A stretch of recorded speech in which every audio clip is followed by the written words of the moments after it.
Hey, welcome, everybody. Thank you for joining us today. We've got a special guest, Gally Russell, the OG Tesla influencer out there. We brought him on board today because we're going to talk about Elon's grand strategy, whether it's all coming together just in time. Every day we get new news. SpaceX bought Spectrum. Now, eventually, in a couple of years, cell phones and maybe even Elon might create his own devices can actually now do, cellular connectivity. And of course, we got the mega block announced on Monday. This will accelerate, mega pack and electricity storage out there. We were co-streaming this on Brian White's channel, Future Aza, and Nick Gibbs, Investing Against the Grain. So thank you very much, guys. But thanks for joining me. Great to be here. Great to be here. Good to see you, Gally. Long time no chat. Yeah, stoked to be here. Thanks for having me. So, Gali, I saw that you had a great video. I loved it that you guys were scheming, as you often do. You're talking about Tesla, Elon's next company. And I actually agree with you, but I also have another idea what it could be. You said that you think it's mRNA. He's going to get into kind of healthcare. And so you're piecing everything together of what you've seen him do in the past. What is Elon's grand strategy beyond Mars? But everything seems to be coming up together. What's your thoughts on that? Definitely all roads lead to Mars, I would say. But yeah, we had a moonshot. Shout out to Ryan Tanaka, who kind of came up with the idea.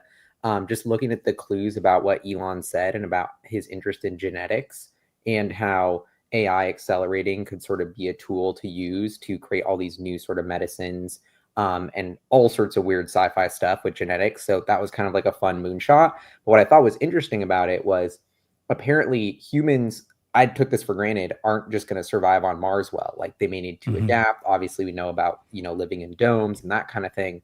Even beyond that, to be able to reproduce on Mars, we're not sure if that could actually happen without some sort of like genetic, I don't know, altercation kind of thing. So that was just like a sci-fi crazy thing to see what, I don't know if it will happen, but it was fun to discuss. Yeah, I'm thinking energy generation with solar farms, which we're hearing, or maybe even space-based solar. And then the second thing is food. You need to grow food, right? So those are the two I think he'll create. But what was your thoughts on the buying of SpaceX buying Spectrum? It is so important that they spent $17 billion, 18.5 billion cash, and 8.5 billion in SpaceX stock. Whoa, why would you give SpaceX stock away like that unless this is so important strategically for them? Yeah, I'm actually curious what you guys think on this because it totally took me it caught me off guard. I don't know too much about how the Spectrum thing works, but to see SpaceX not only do the cash but actually like the stock that you're saying, like that's a super rare move for SpaceX to do and is I don't think they've ever made an acquisition like this of this type of capital, so it shows how important it is. But what's the puzzle piece that's happening here? Is this for the Elon phone? Is it really just for more high-speed Starlink? I'm curious what you guys think. Spectrum is a finite resource. There is very, very little of it remaining. If a company has already bid on it and received it, getting it back onto the market would be very difficult and not impossible. You have a use it or lose it sort of situation. And once it goes back on the market, it goes back up for bid. Who knows what the price could be? Starlink has a use for it right now. Nobody can use it better than them.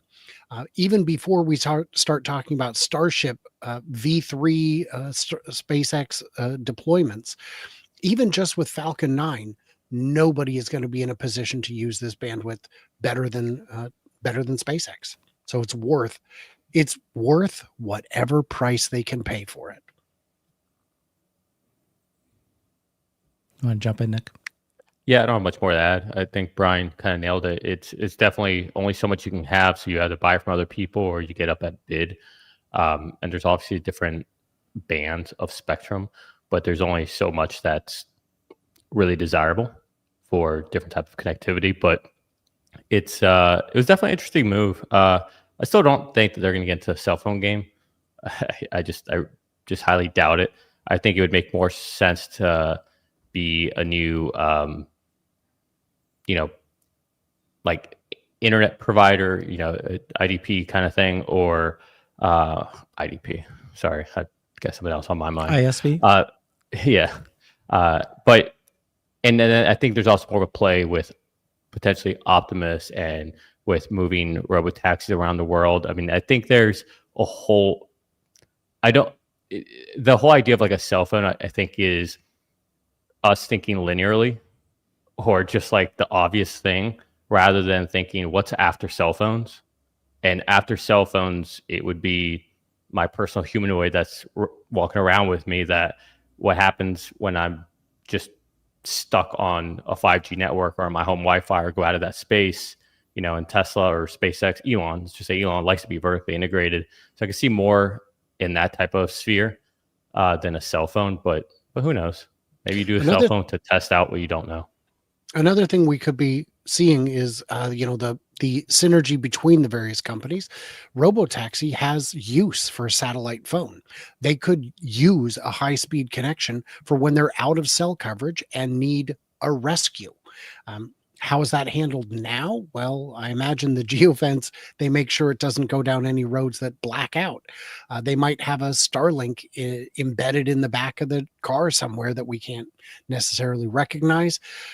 With the current cell to satellite connection, the bandwidth is very, very limited. This would give them an opportunity to use essentially a cellular connection to get more data to and from a robotaxi to unstuck it, as it were. I think that's a great point, right? So to what extent do you guys think that with the SpaceX buying the spectrum, how does it benefit me, the Tesla investor? Indirectly, if at all.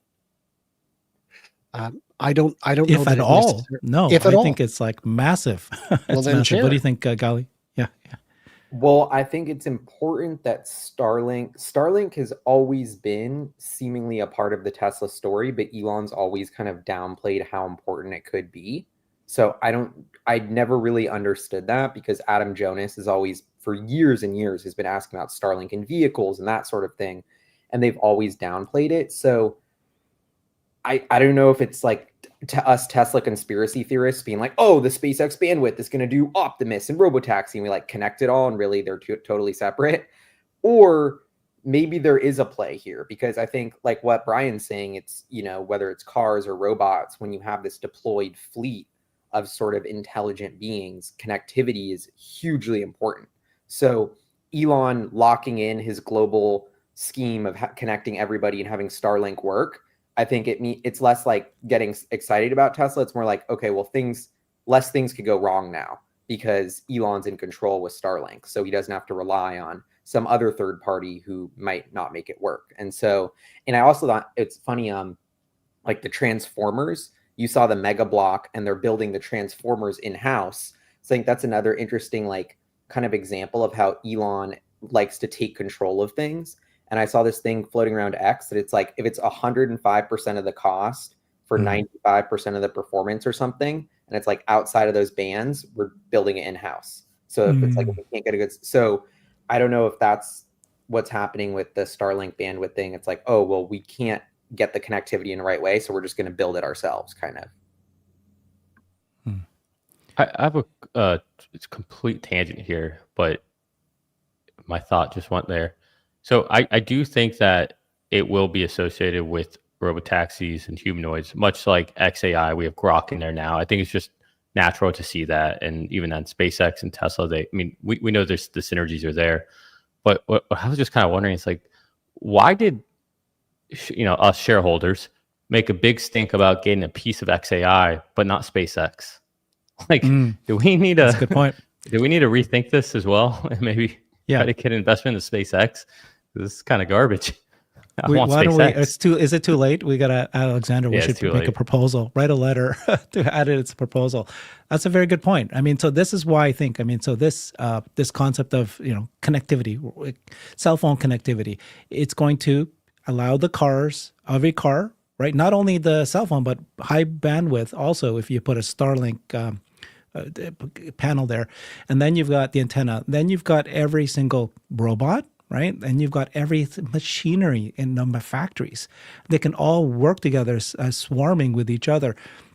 And then I do think that, he's going to announce some sort of big energy generation project, whether it's a large solar farm somewhere here terrestrial, but it could also be space-based. So that will be mega packs in space, or somebody said to me, it could also be in the moon. That made me think about, oh, gosh, right? That's Can not they happening. legally do that? Why not? Why not, Nick? Because if your whole point is to have energy generation through solar panels for electricity use here, transmission's the problem. Like moving those electrons from point A to point B, from the moon to here. We can barely get on the moon right now. You want to move Yeah, I don't think the electrons? moon makes sense, but getting close to the sun, I had asked Grok, what's the likelihood of space-based solar energy? And it said that Elon at one point years ago just downplayed it and said it is the dumbest idea ever. But apparently over the years, he's been warming up on it and been making, posts and comments about it, saying that this is actually something that might happen, right? And he's been talking about, ever watch, look at his t-shirts that he was wearing now? Kardashev scale? What is it called? Where you capture all of the photons coming out of an entire sun. I have had a person in the comments saying, no, we're going to do these, just put a data center in orbit and use the solar panels. And well, the problem is the number of solar panels you need would be absolutely massive. Kilometers, and then avoiding space debris and other satellites at that scale becomes a little more complicated, as do repairs and maintenance. Yeah, see, we just went from thinking linearly to thinking outside of our, I don't know, universe. Like let's find our somewhere in the middle here. Yeah, we should not be talking this way. But yeah, that's why I brought Gally in. This is the guy, man, Mr. Schemer. What's your thinking, Gally? Well, I think we're onto something big, because like what's going to happen in the future is we'll expand into space, hopefully, right, with Mars. And maybe random other spaceships in space. Like Jeff Bezos always has talked about, like manufacturing in space to protect Earth. So then Starlink becomes even more of a cool asset because of how it's the interconnectivity for not just Earth, but for Earth with other planets. And as the space economy booms, that will only become like more and more important. So I feel like and there was something with like an interconnection with lasers, sort of part of their technology, that I forget how that ties into it, but I feel like that's important. Mm-hmm. Yeah. Okay. So we heard Mega Block today. Do you guys, Brian, is Mega Block a big deal? I haven't actually asked you this yet. Oh yeah. So it is absolutely a big deal. You're talking about an incremental growth in what it could be, but really what it is quicker to deploy. Everything's getting easier all the time. You look at the way they do superchargers now. Let's manufacture them all back where it's easy to manufacture and just deploy, drop them in. And the Mega Block, which is what they apparently call it when you link 4 of them together. If you just do 2, I believe that's called a Duplo. I'm not sure. But what you've got is the idea there is that they will be deployed much, much quicker, and they can still fit on I think they said 5-axle truck. It's an oversized load, which seems counterintuitive. If you could fit it on just a regular truck, that'd be better. Except that this is a 25-year product. You only have to move it just the once. So the extra cost to have that shipping done, the logistics of freight like that, is cheaper than taking up vastly more space with lighter cabinets, as it were. So this is definitely a big deal. There probably aren't customers who will hold off and wait, but the fact that these won't be ready to deploy until the end of next year means for your project, you can start speccing it in now. We've got all the details for you, so you can start your orders, because you'll need that kind of time to get it all sorted out. The fact that the transformer is now inboard mostly, or at least partly, will make it easier, quicker, cheaper on the installation side, not necessarily to purchase it. This is a product I'm absolutely excited about, and I get why Wall Street and the media aren't picking up on it. It's a utility device. Who cares? Hey, 22% of the profit last year was from Megapack. I care. What do you guys think? Yeah, I mean, again, I don't have much to add, but one thing that I did think was pretty cool is how they're leveraging. I think they coined it a flexible bus bar. This is actually what you see a lot on diesel electric ships. So everything you see here is like exactly what you'll see on a diesel electric ship, except they're using diesel generators to generate electricity, and then they'll essentially store it all in capacitor banks for when you're ready to then go through an inverter from DC to AC, or from DC to AC because you're stored in DC. But it's interesting to see how they're getting this more modular, which is just ironically mimicking a lot what you see in these higher end shipping constructions, which traditionally that's been an industry that's so behind on technology. But it's funny to see the kind of almost a nod to how a lot of these diesel electric ships are being thought of and engineered. And the reason they have this type of setup is because they are limited in space, right? That's their innovator's dilemma kind of thing, right? If you get the right constraints and all that, their constraint is they only have so much space and weight, and you're on a ship. So I thought that was interesting for anyone who's a EE out there. You'll appreciate that. So, Gali, what's a stock, right? Why is it that these moves are happening? Big moves. We see it. We see what it could possibly mean when the Musk economy starts working together, like giant. Why is the stock not moving?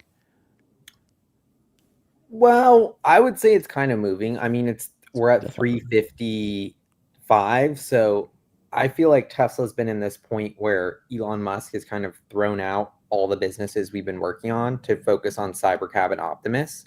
And so you've got this blob, like we're worth 1.2 trillion, but we have this blob of like 90 billion in revenue and then waiting for these new businesses to take off. So, I mean, I don't know. I'm like 12 times sales for low gross margin business that's not growing. The market's giving you massive benefit of the doubt. Like the market, I think the market's a lot smarter than people realize. And the market's like saying, we're pricing in a good chance of Robotaxi working. We're pricing in a little bit of Optimus. Like that's already being factored into the story, I think, and has been for years. So I personally think Tesla's, I don't want to say like inflated right now, but it's a little bit like if Optimus gets delayed or Cybercab gets delayed, then you need Model Y and like the Semi and the Energy to start to offset that. But I don't know. So I just think Tesla's in this weird kind of like startup mode right now where they're like disrupting themselves essentially. And I feel like Elon's focus is like, is not like, it's just on Cybercab and Optimus, not really on like the existing sort of business lines. But I'm curious what you guys think about that. I think he said it at the All In podcast. He said most of his cycles, his mind is on the Optimus at this point. So that is the most important thing. Yeah. And that, I think he also said how hard it was, right? And so how many years is it before that generates revenue? Yeah.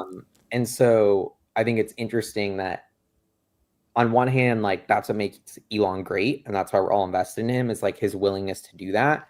But I think that comes with a lot of volatility in the interim while they execute on Optimus. Like I wouldn't be surprised to see like either a run up really quick because everyone thinks AI is like going to change everything and Optimus is happening, or Optimus stumbles and the stock gets hit 30%. Like I think both of those are in the cards right now, just because of 50% of Tesla's value, let's call it, or more, is based on this theoretical Optimus Cybercab, which is a theoretical idea that just a little bit of nuance or emotion in the market can totally change.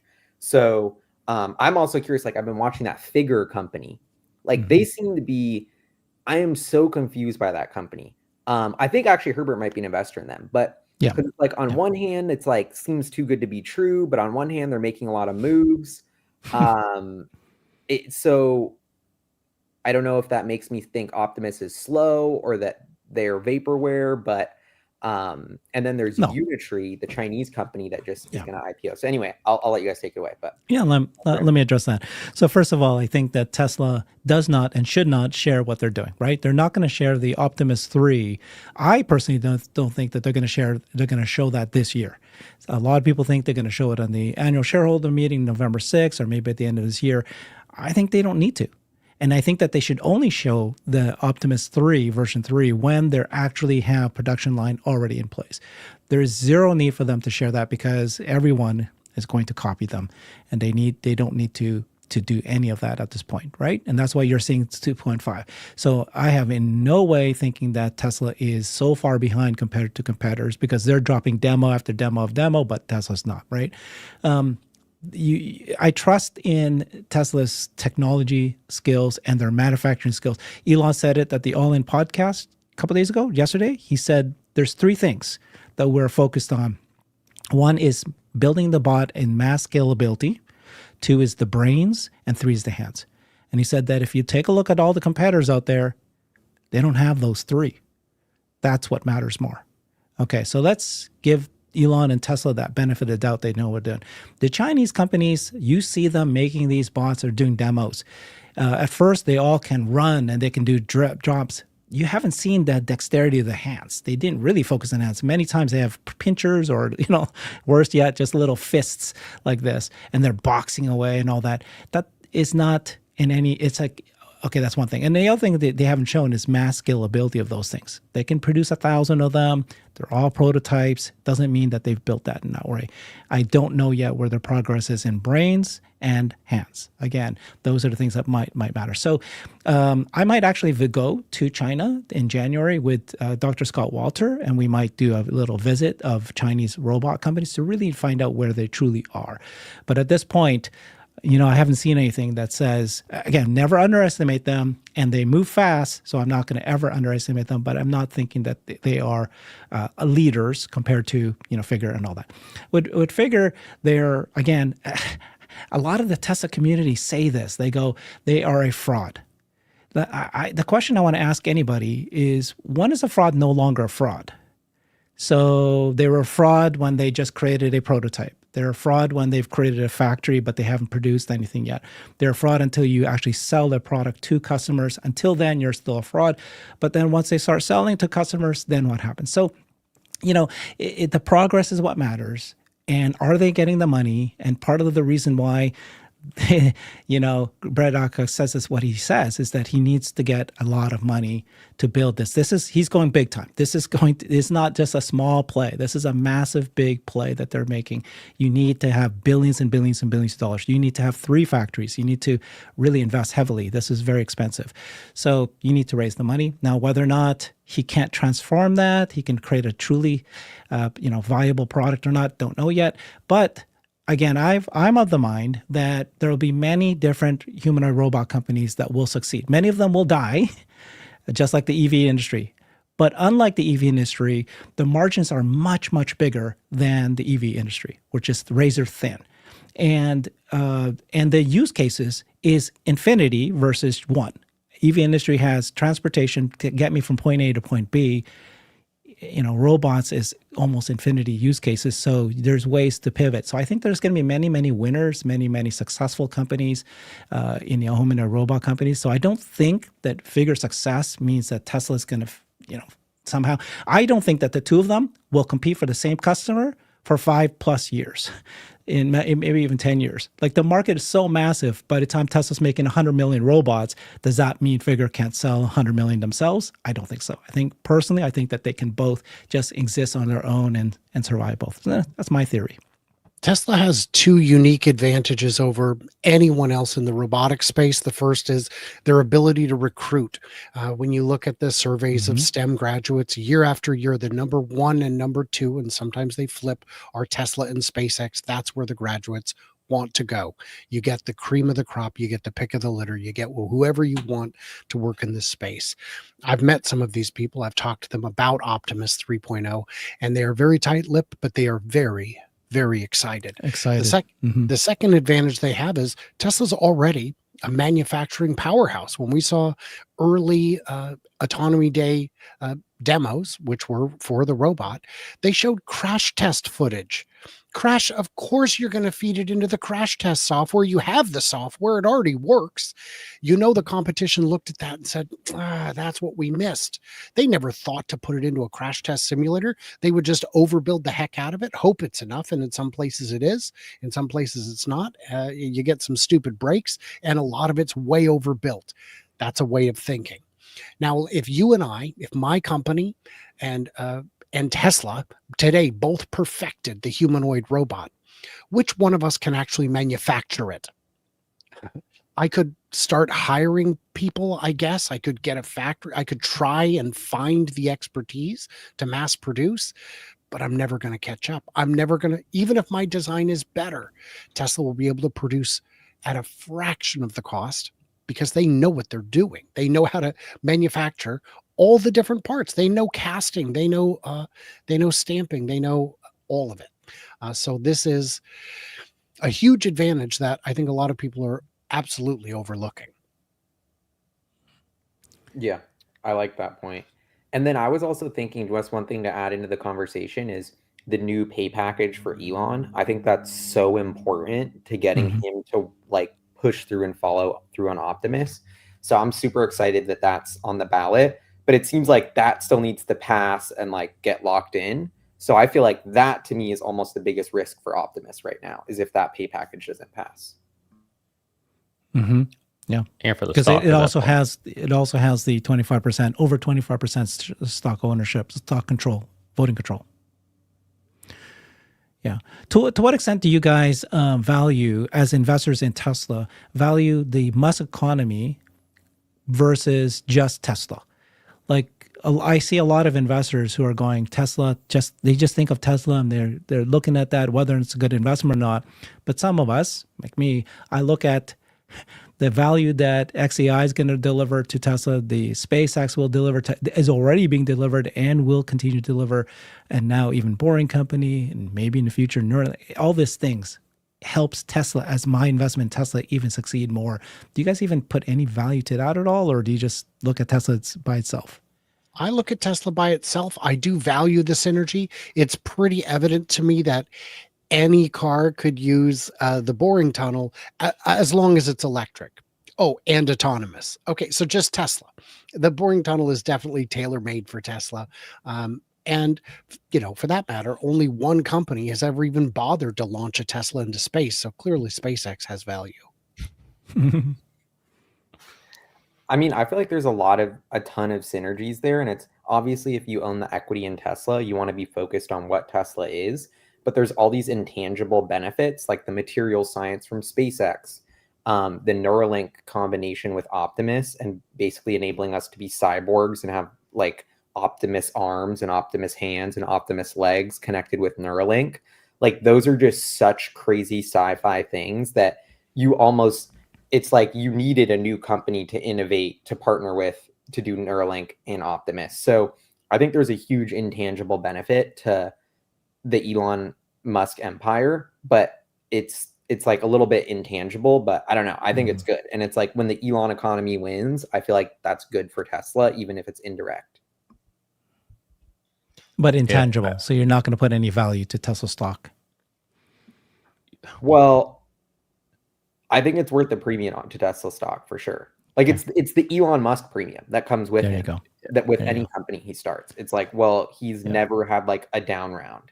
He's done like 100 financing in his career. They've all been like insane investments. Like, he has unlimited people willing to fund him, and I think he's earned that. So, I buy into them. I'm still holding all my Tesla stock, even though I think a huge part of it's the Musk premium. So I guess, I believe in it.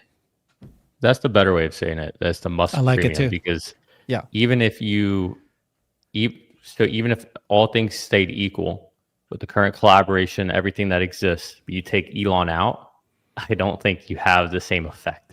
So all those network effects you're talking about, Herbert, is almost like a second. It's like the wrong layer.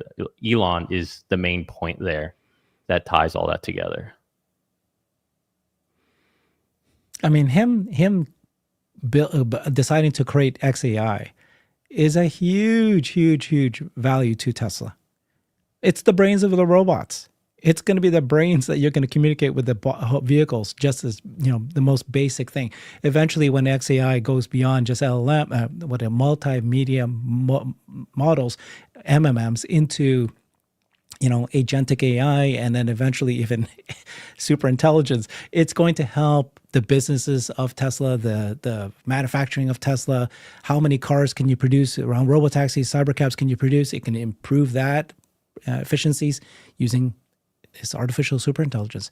So if he hadn't done that, yes, we would partner with ChatGPT or some other partner out there, but it's not the same. That would not have happened. So Would I not have a hot partner with take for Sam. you guys. Are you ready What's for that? this? Okay, ready for your All right. hot take. Yeah. We know XAI was supposed to be part of Tesla, kind of originally. Yeah. So Yeah. the more unpacking of this, I'm like, in some, and I don't know if this is a perfect analogy, but in some ways, XAI is Dojo because it is the world's biggest supercomputer. And the whole expertise of building these massive supercomputers and data centers Went there. And so to me, that's like what doesn't get said. But yeah, I don't know. It's just an interesting kind of dynamic. So I think now you have, at first, when I was pitching like Tesla should buy XAI, it was like, oh, we could buy 10 to 20% of XAI with 5 to 10 billion because they're worth like 20 to 40 billion. But now they're worth 110 billion. So Tesla putting in 5 to 10, like we just can't buy the same amount. We're just going to, instead of like owning a majority chunk of XAI, we go to like this fractional ownership that isn't going to mean much. So I think that's kind of a little bit of a bummer, is in the time that it's taken to get this deal done, which is another reason I hate the Delaware judge, is it's caused all these issues. And then so I think from Elon's perspective, it makes so much sense to like inflate the value of XAI before the grand merger, because I think that's like the grand scheme is eventually if everything, but his ownership of XAI is higher than his ownership of Tesla. So the higher the XAI's price relative to Tesla, if they ever merge, you're incentivized to like have XAI be more valuable than Tesla, so he can have more ownership in that combined entity. So I don't think there's like he's having some like secret behind the scenes scheme to do that, but it's just so interesting to me that that's what's played out here, is like this Delaware judge has like forced like a cap on Tesla, and then it's like that innovation like spurted out into XAI because they were like, all right, we won't deal with that. And so I don't know. That's just a crazy conspiracy theory that me and my friend Julian always talk about. We were like, XAI is Dojo. And I've wanted to tweet it, but I'm like, it's going to be misinterpreting. But That's fantastic. So let me set the stage here. I'm going to put the two of you guys right up in front of each other. I just realized we have Gali on one side and we have Nick Gibbs together on the same show today. So Gali was the very first person, I think, well, maybe one of the early ones who actually recommended and said, hey, can Tesla invest in XAI, right? You said that early. Yeah, correct? And Elon even replied to it. So okay, so you did that early, and then we got Nick, who I don't know if you've changed your mind, Nick, but earlier this year you said XAI should not be, Tesla should not invest in XAI, or XAI is just a commodity or something like that. And do you still believe that? So what I actually said, what I disagreed with, was that Tesla should buy XAI. I thought that was a bad idea because that would essentially take all of our capital, or it would mean we had to come up with new debt. And I didn't think that was smart, especially for a company that right now, in my opinion, there's nothing special that XAI has done to this date that Tesla could not do. Meaning all they've done is make an LLM. That's it. At the end of the day, like it's at the end of the day, if you're really being honest, XAI is a Me Too company right now. That's it. They're Me Too of what OpenAI has done, what Anthropic has done, what Minstrel has done. And it's great. Like I only use XAI because I don't trust the rest. And personally, I do think it's better, mostly. But I do not think it would have been smart for us to buy them, because even if we bought them, that would screw over XAI, because then they can't keep coming up with rounds of investment to buy more data centers. And we obviously don't have the capital as Tesla, as a company, to do that. So it complicates things. What I said was an investment makes a lot more sense, because then they still have the ability to go back to the capital markets. We get a piece of it.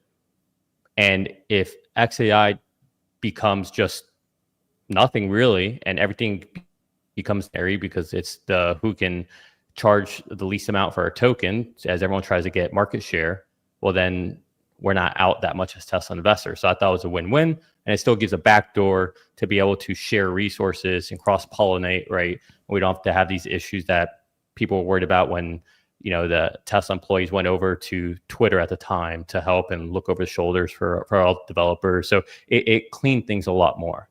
Now, I still don't know if it'll be a good investment long-term, but it's definitely a call option worth having, in my opinion. And it definitely saves resources on Tesla's side from having to focus on doing something which, in my opinion, is kind of trivial to making, the pursuit of having a very good LLM for the Tesla vehicles. I think that's not something that we want the Tesla team to be working on. I think what they're working on is what I always say is a real AI out in the world, from humanoids to, or just in general, robotics AI, if you will. So that's my take. Yeah, thank you. Professor Feifei, I don't remember her. I didn't remember her full name. She said just recently that artificial superintelligence is most likely going to come from real world AI, embodied AI. It will. It's not going to come. There's no doubt about it. Well, XL. I thought 50-50 of the professors believe that you could still get artificial AI or superintelligence through, the efforts of XAI. Even Elon said, right, that he believes, I don't know, he's maybe making these statements that the next version of Grok has a shot at becoming super intelligent. The reason I opposed buying XAI outright was because what Nick said, where it would lock in the value, so to speak. It would disable outside funding, which means all of the future funding would have to come from Tesla's pile, which I'm not excited about. But more importantly, it would put his involvement at risk.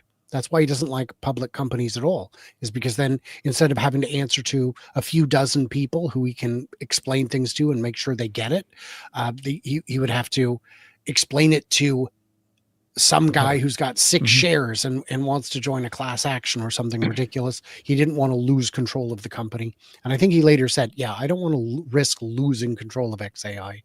So I'm torn about whether they should have done something differently. An earlier investment, like Ali said, would have been great, but sometimes your hands are a little tied. I don't know if they could have even made a token investment early on to at least just get a foot in the door. But yeah. So I don't think it's Elon's grand strategy to have a one company that buys all the other companies. Like somehow Tesla and XAI will merge. I don't think that that's going to ever happen. I don't know why you said that, Gali. Well, a couple years ago, Dave Lee right? I remember made this theory, and Elon was like very receptive to it. So that was the genesis of it, was like, oh, like that makes a lot of sense. But I think maybe it's not realistic. And I actually think like I'm more I like what you guys said about buying it outright wasn't the move. And I wouldn't have thought that at first, but now understanding the capital needs of XAI it's like, this is like, I forget who I was talking to, but I think it was in Austin about XAI and just like how much money they're going to need to train it, like hundreds of billions more, way beyond what Tesla has. And we don't want to mess up what Tesla's doing with this like insane amount of capital. So from that perspective, I think it makes a lot of sense. And then my other thing is like, well, maybe Tesla has actually, forget about the LLM, but what about to train Optimus in the real world? Like, are we going to need a bunch of crazy data centers for that? Yeah. Probably. Tesla will need to do it. Yeah. Well, and that's where I think the synergies can. XAI, in my opinion, will in 5 years from now not be known as another LLM company. I think once you start to scale Optimus, you start to branch into different parts of the brain that you need to train. So one is all of your motor functionalities, picking things up, dexterity. How do I pick up a plastic cup versus a glass cup versus a stein? Like we're just picking things up versus a champagne glass, right? All these things have such nuance, and you're going to want to have a lot of efforts for training that. But then you also need to be able to have, right? So that's all manipulation, physical out there with my body.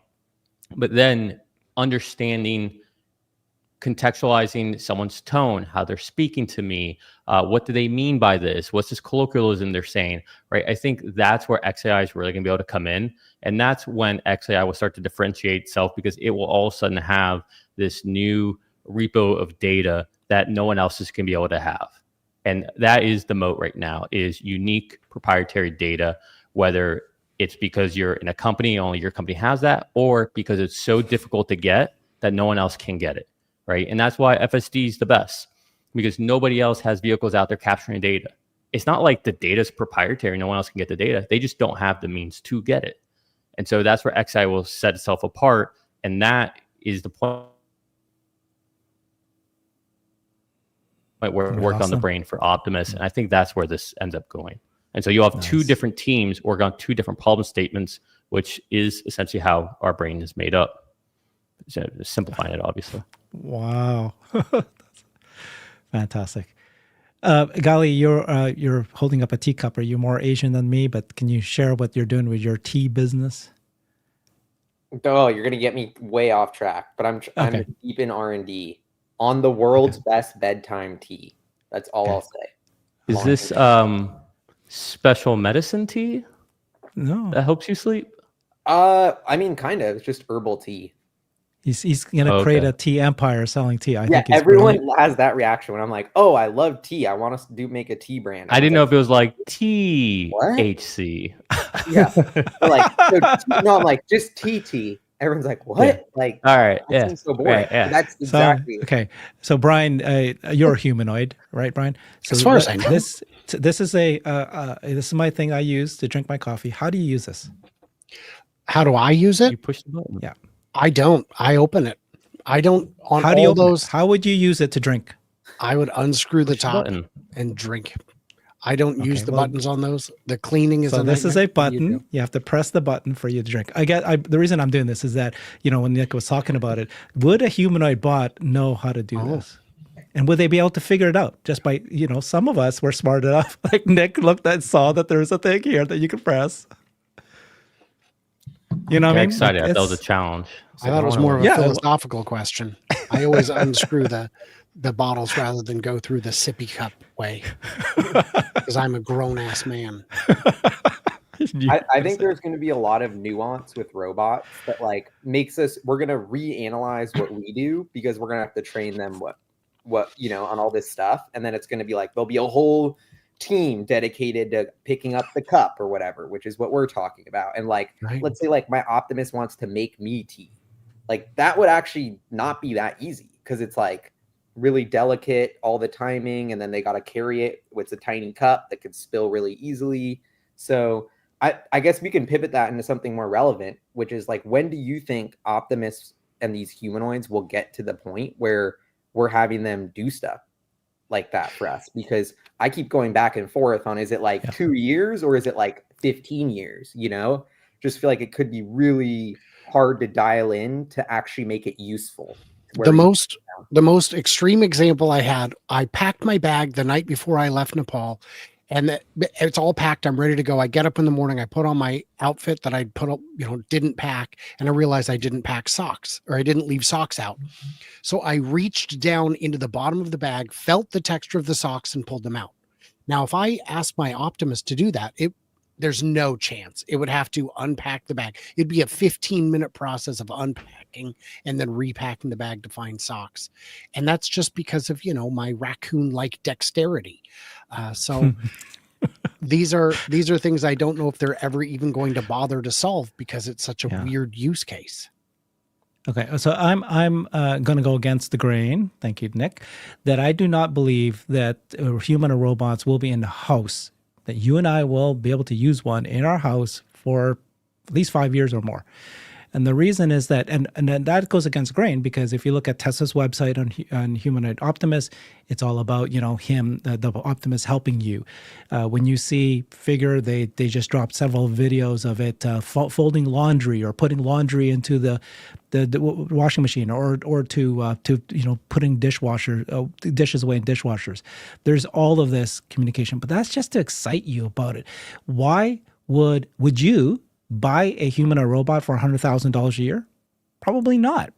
You might say, hey, if it's 20 grand, I'd pay for that, but not, grand a month. Sure. I don't think I would put 10 grand a month, but that is what factories would pay. That's what businesses would pay, over 100 grand a year per bot. Why would you, when you're first starting to build human or robots for the first 5 years and you have limited volume, why would you sell that to a consumer?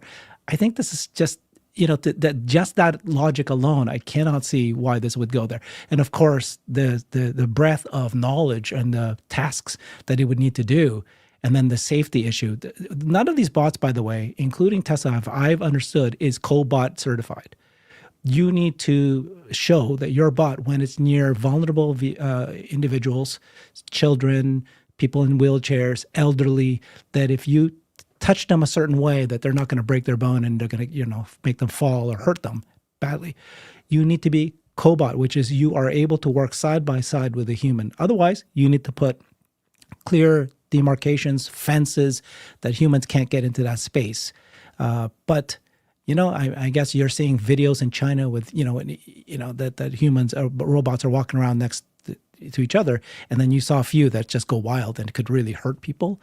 So I just don't think it's going to happen for a long time.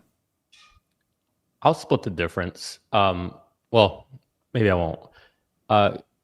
The way you just said, the way you position your question, Gali, you're essentially saying like end state can do what a human can do. And I think that's going to take anywhere from 10 to 15 years, just because everything you guys know how to do, like put your hand in the bag and feel for your socks, like that took you guys at least 30 years to learn all of the corpus of information that you know. And as we can see with Optimus right now, in general, just training of anything AI related, it takes a lot longer than it takes a human to learn. I can show you guys, hey, this is a tube sock and this is an ankle sock and that's a shoe. And that's really easy for you to learn in a second. I never have to go over it again. But with a lot of these AI models, it's a lot longer than just understanding that. And I'm making a very simple example here. But so I think to get to a point where it can mimic everything we do and have all the full range of functionality that we have as humans, I think that's generous 10 years, probably 15 years away.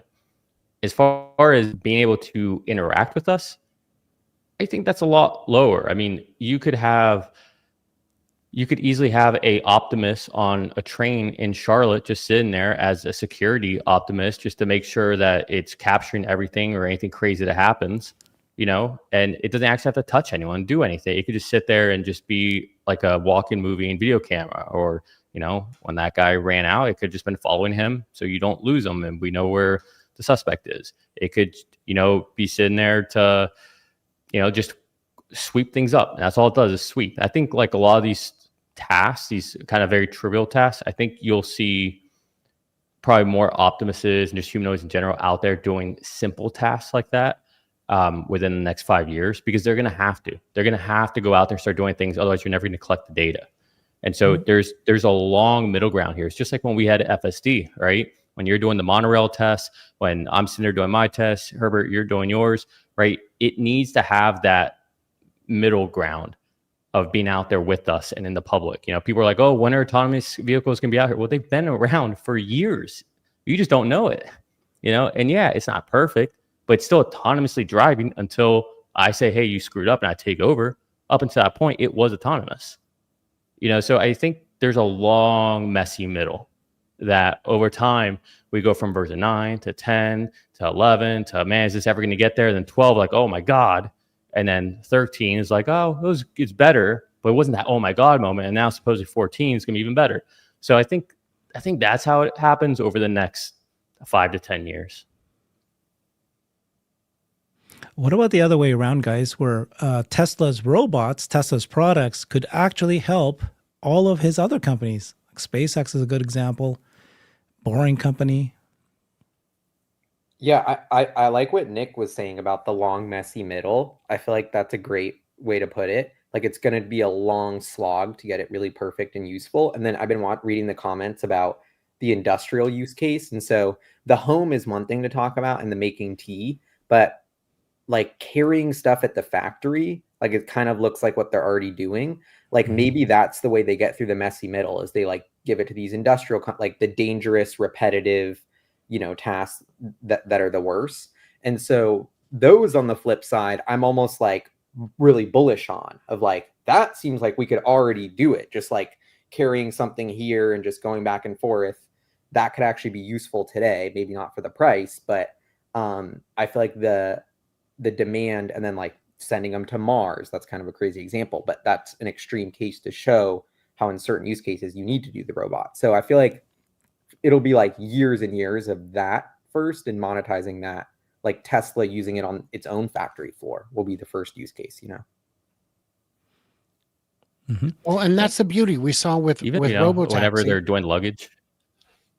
Oh, go ahead. Oh, I was just going to say on Robotaxi and Cybercab, they were testing them inside the Texas facility, inside the Texas property, where they have a roundabout, they've got a bridge, they've got a tunnel, they've got one of everything except a stoplight. And that allowed them to have a large, real environment filled with people who are already employees. There's no vulnerable people, there's no pets. It is as close to a real, true external environment as you could get. And Tesla and affiliated companies own so many different workplace environments in which it could test. Mm-hmm.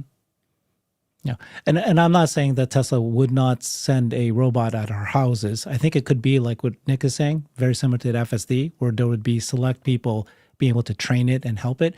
There's a company called 1X who is creating their humanoid robot. And I interviewed Bert Barnett, and he said that he believes that those companies that are going to the industrial solution first, like Tesla and Figure, where they're selling it to BMW or Tesla factories, it's a wrong strategy, because they are being taught one specific task, pick and place, for example, right? Versus he's going to go start at the home first, where you need to try to figure out all the tasks. And that's how you train your AI to learn faster. Multiple different variations of tasks will teach it better. If you learn how to open and close a cupboard, that's how you will learn how to open and close a washing machine and dishwasher. Versus if you're just doing pick and place and that's your optimized for that in that factory, you're not going to be able to become this quicker learn about everything about how the world works. That's his strategy. So I think you will see them there. It's just I don't think that how many people will buy it for a certain amount of money. I just don't know that's where most human robots will go to, companies.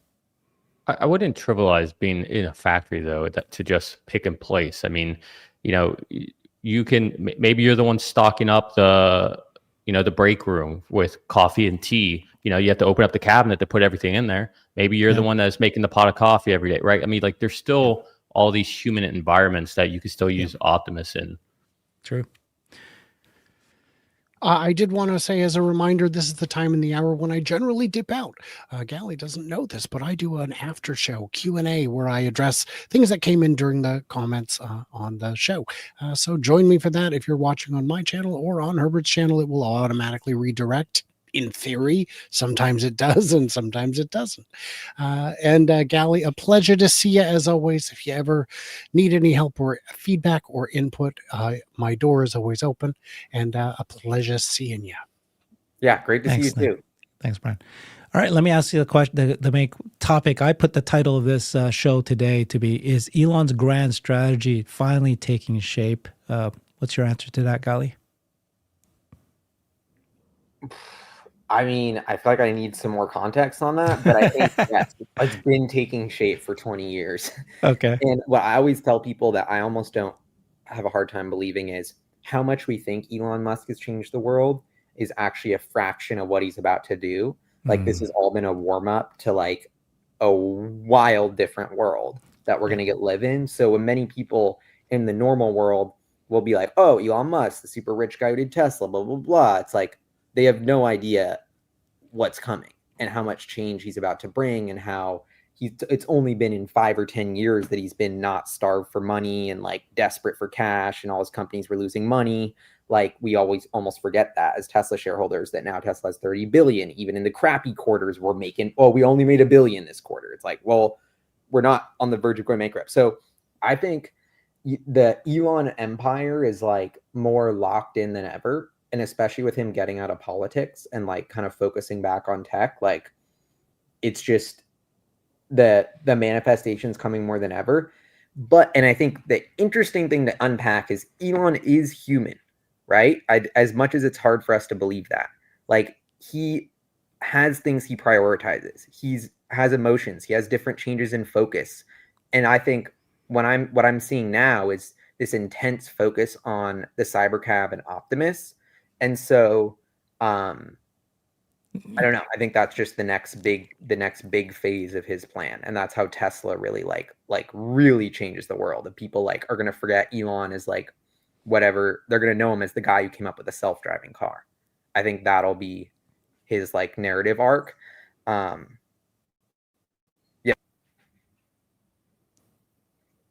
So I want to throw out an analogy because it's kind of interesting. We just said there, Gali. Think of it this way. Elon is 58, 60. How old is he? Something around there? 54. 54. Okay. He's or 54. Younger. Yeah. Okay. Let me look it up while you're talking. Go ahead. He's only 54. Buffett at age 58 was only worth 1.4 billion. By 94, he's worth 140, 160 billion. He hadn't even gotten started. And I kind of feel like, to your point, Gali, that's kind of how it is with Elon. I don't think it's all coming together, Herbert. I feel like the previews are about to end. It's just starting. The movie's about to start.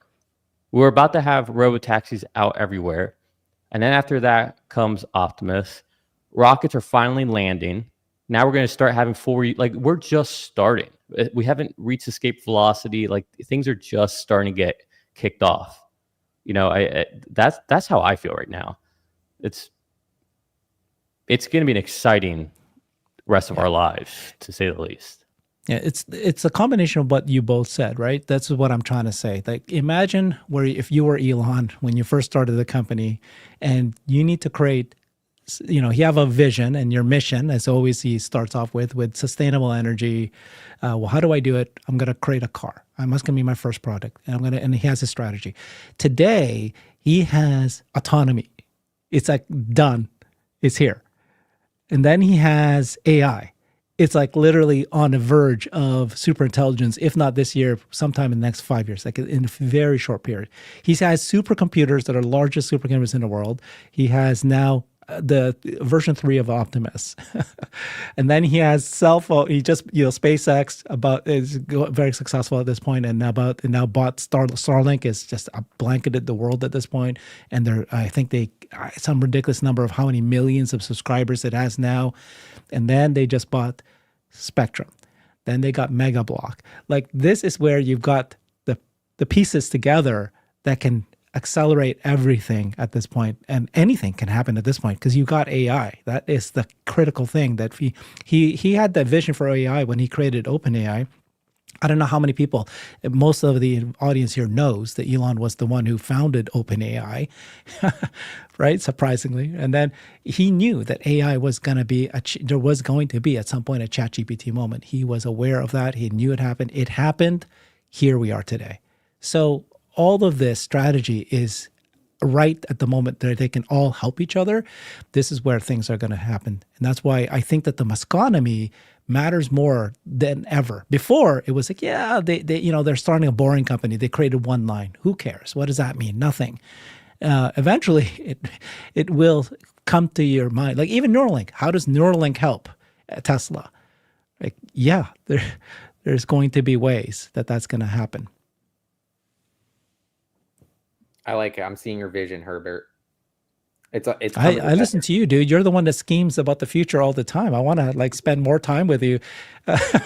Yeah, well, thanks for having me on the show. Really appreciate it. Great. Yeah, we're gonna have to do our own collaboration soon. Yeah. So Gali and I have a bet, don't we? The bet is that if the end of October 3rd, we should know how many cars Tesla sold. If it's under 500, what is it? If it's under 500,000, you owe me a beer. If it's over 500,000, you owe me a beer. And I don't get, right, Nick, I see your face. I don't get who came up with, I was trying to read Herbert's wording on this. I'm like, no, Over You owe me a beer and 500,000, pizza. buy me a beer. Under 500,000, I'll buy you a beer. And then we can film an episode. I changed the bet. I changed the bet on you as we were talking. So Herbert sneak. Herbert, I'm sneaky. what do you actually, just real quick before, as we wrap up here, what do you guys actually anticipate? I know all the betting sites are. Yeah, I I do don't know not if think it's is going this to be the first time the betting 500,000. sites are actually predicting what Yeah. the vehicle deliveries are. So the institutional analysts are at 430. The don't betting know sites think it's going to be at 500. I don't think it's going to be over 500. I still think it's 450. The reason is that the Model Y L just sold 900 last week because it's only now catching up. Now they've got 3 weeks left, and I think it's going to be tens of thousands, but I don't think it's enough to take us to the 500,000. Yep. It's going to be a big quarter, though. And I'm excited to have our bet so we can hang out. Exactly. That's the So goal. Herbert is going to buy Golly beer and pizza. Got it. You guys heard it here. I'm going to Right. keep Final changing the I got to terms. run. I'm going to sign off. All right. Thanks, Thank you, Yeah, I guys. get you. Thanks, everybody. Bye. Here's everybody. Thanks, Golly. Thanks, Nick. Yeah. Later, Herbert.